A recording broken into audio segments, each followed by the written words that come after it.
Detroit. Jim, thank you. While the governor was laying out his budget in Lansing, he missed a key hearing on Capitol Hill. The Now's Todd Walker is live in Washington, D.C. now. And Todd, the governor is pitching $195 million for Flint, as we've said. But a Michigan congressman you spoke with says that's not enough. Joanne, that's right. And lawmakers, they still want to hear from Governor Snyder. They want to know what he knew, when he knew it, and what he did about it. Lawmakers still want answers, and so do we.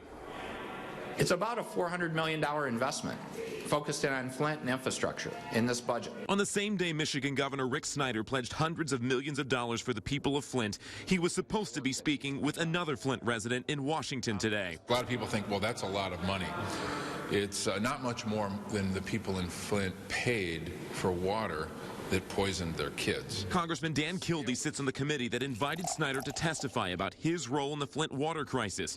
Snyder declined, saying he needed to present his budget to the legislature. Who's responsible for holding him accountable since he wasn't here today? Well, I mean, ultimately, it's the people of the state of Michigan, and their voices are beginning to be heard regularly on this question.